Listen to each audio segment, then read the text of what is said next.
We are talking to Brandon Alexander from the UCF Knights. Brandon, what's going on? Nothing much, just finishing school and getting training and getting ready for pro day. Are you training here in Orlando, or are you training someplace else? I know a lot of guys have gone other places to train. Yes, I'm actually training here in Orlando, and the reason why is because I wanted to stay in school and finish my degree. I'll be a lot closer than I would have been if I left the state or left Orlando. So it was just me and my parents sat down and decided to make sure I stay in school, and if opportunity presents itself, then I'll go ahead and adjust everything else. For the most part, that's what my decision was, and I'm enjoying it now. Tell us a little bit about school. What are you majoring in, and when are you going to graduate? Well, I'm majoring in sports and exercise science. I switched my degree after my freshman year from criminal justice, and the reason was because I felt like once football and sports was done, I didn't want to drift away from sports. I knew I still wanted to be involved with it, so that's why I changed my major, and I graduated right after summer A, so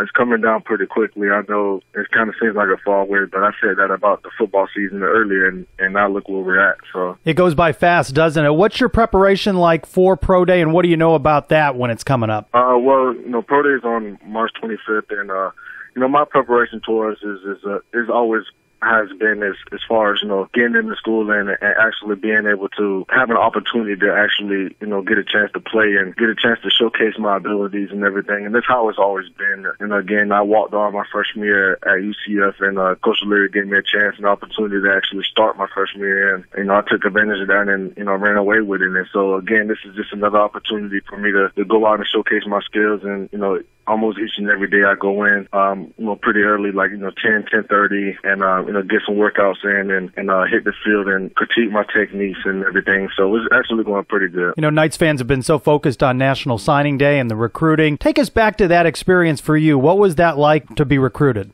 Actually, it actually felt good. I talked to some schools and everything, and I actually had an offer coming out from Appalachian State, and that was a good feeling for me. But at the same time, UCF gave me the opportunity to walk on for them and being able to go there, because I had Louisville and FIU for academics, and I was getting ready to pack my bag to go to Louisville, and Coach Beckton actually came to me and told me that we have a spot open for you to be a preferred walk-on. And again, I talked to my parents about it, and that's the decision I wanted to make, and it worked out for the best of me. And I'll never forget, January 3rd of going into the spring of my freshman year, Coach OLeary gave me a scholarship, and it was very rewarding, and I'll never forget that day. Well, that must have been a lot of hard work. You're a local kid, Evans High School. You've grown up with UCF. You're very familiar with the program when you chose to go to UCF. That's true. When I was growing up, my dad actually took me to a lot of games from UCF, and I remember watching people like Joe Burnett and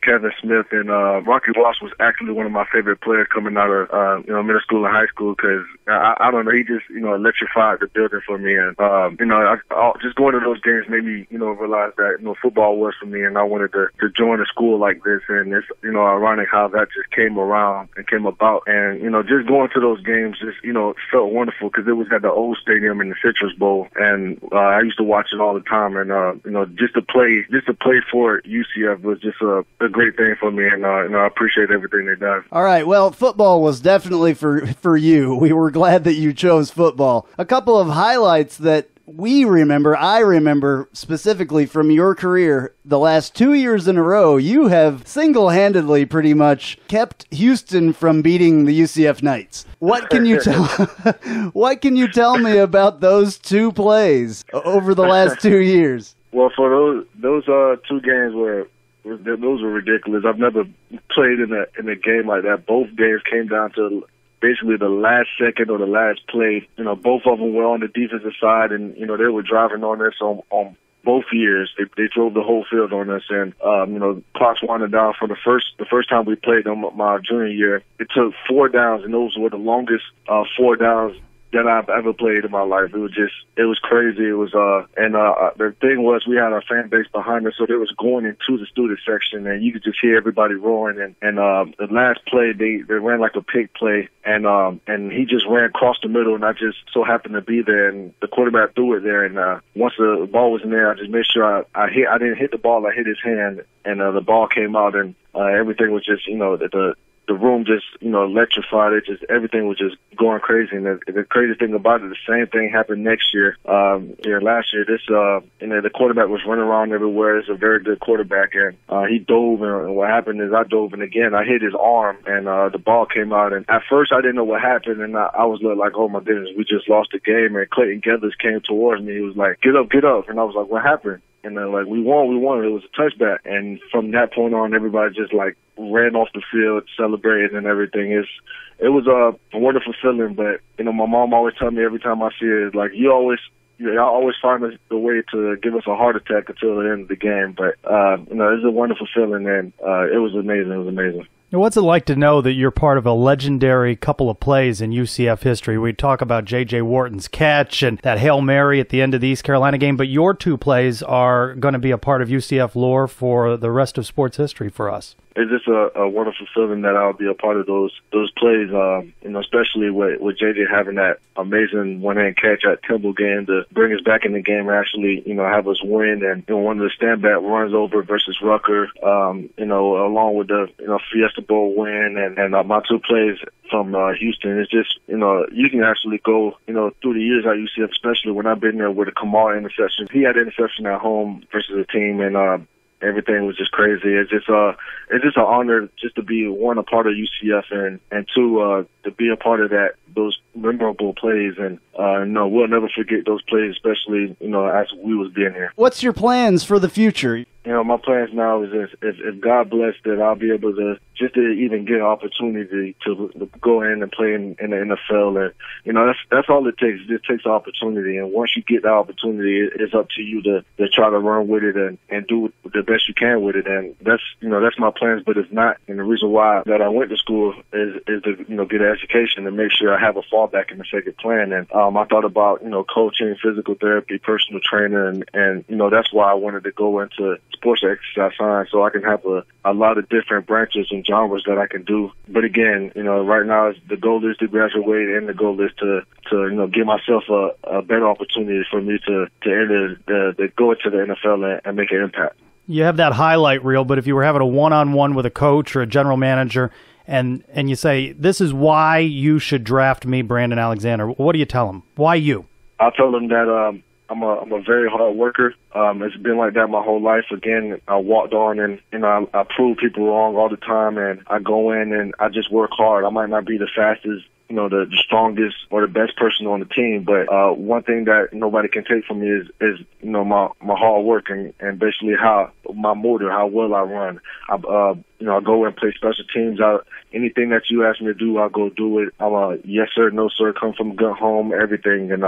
And I'm a very smart, intelligent guy. I'm always in the field room, and it seems like, even if I go out and, run 4.5, 4.6, I always seem like I get there on time because of the film watching. I can get there, and it looks like a 4.2. It's just, my intelligence on the field is pretty good. But for the number one standpoint is because I'm a very hard worker. Talk a little bit about Coach OLeary and the coaching staff and how you grew from that walk-on status to where you end your career with UCF. Talk a little bit about coaching and how it helped you grow as a player. Definitely coaching is helping me a lot. When I first got here, I played my 3.5 years. I played defensive end, and then I played receiver in a little bit of my senior year. And once I got here, Coach Beckner was the defensive backs coach, and he looked at me and told me, you're going to be a defensive back. I didn't know. I knew what a defensive back was, but I've never played a safety or corner. I never played those positions in my life, and I knew I was going to need a lot of coaching and a lot of help for me to get prepared. And they did a phenomenal job. Coach OLeary, Coach Beckner, even when Coach Cal came in, he did a phenomenal job at just getting my techniques right and able for me to grow. And I came in at 148 pounds, and since I've been at UCF, I gained over 60 pounds. And it just thanks to the strength coaches and, again, just the coaches for working with me. And it was unfortunate one of my close friends, A.J. Boyer, who plays for the Texans now, tore his ACL versus UAB. And coach decided to throw me in the game. And my first play at corner, the first thing I did was run straight back. And I didn't backpedal or anything. And Kamal, pulled me to the side and told me, you got to play now. You're not a freshman anymore. You're out here, with the starters. You got to make sure you do what you have to do. We're trusting you. And the coaches trust you. That's why they put you out here. And ever since I had that, I played corner for 2 years. And then it was just a phenomenal feeling just to have people like Clayton Geathers, Josh Robinson, Kamal Ishmael, A.J. Boyer, and all those guys, even Lyle Dakenbrain, just phenomenal guys. Make sure that you're on top of your game and doing what you're supposed to do. And it's funny, especially when Kamal left,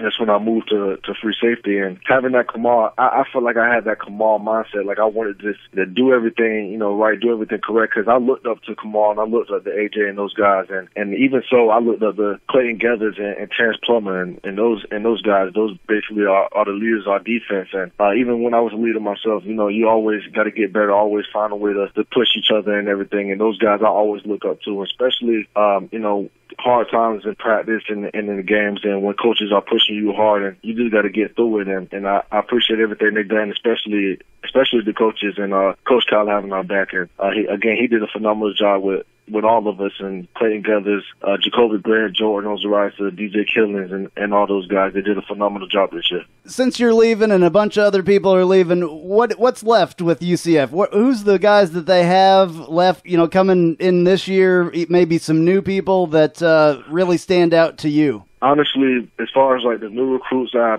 haven't looked up or anything yet, but as far as the people that they have, Trylko, that guy's going to be a beast. He was out there, on scout team offense, like wide receiver, just, giving us fits out over there. And he's going to be a one heck of a player one day. And they're going to need him to step up. People like DJ Killings on the defensive side. Demetrius Anderson is going to step up. He did a phenomenal job this year. Shaquille Griffin, Chris Williams, these guys are people, and then most important, as long as they have the coaching staff that they have, and the Coach OLeary's in the office, they're going to win a lot of games. I have no doubts about that. They're going to always compete for a championship. That's just the mindset that they have, and Coach OLeary built this program based off of that, and that's where I stand by. Most time it's not about the players, it's about the coaches, and Coach OLeary do a phenomenal job at getting kids going and recruiting kids and making sure that people are in the right place, regardless if they're on offensive, defense, or even special teams. He just does a phenomenal job at doing what he's supposed to do. And again, as long as they have Coach OLeary on the staff, they have no problems of winning games. You got injured in the Bitcoin Bowl. Can you tell us a little bit about that injury and how are you doing from that?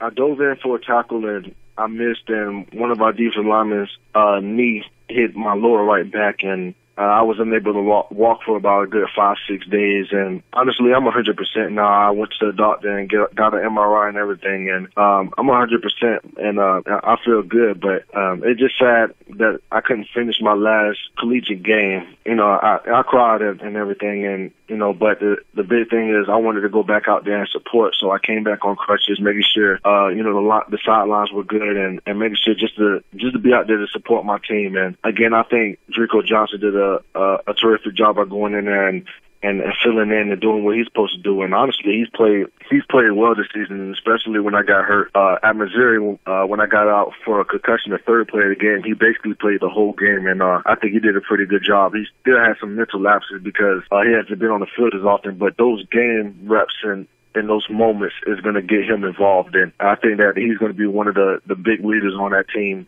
as far as for this year. But it was unfortunate that I couldn't play for my last collegiate game. But everything happens for a reason, and maybe that was God's way of telling me that I need to sit down and rest my body up and get ready. We are definitely going to follow you on your journey to the NFL, and we wish you all the luck in the entire world, and we will definitely follow you, okay? Thank you. Thank you very much for having me.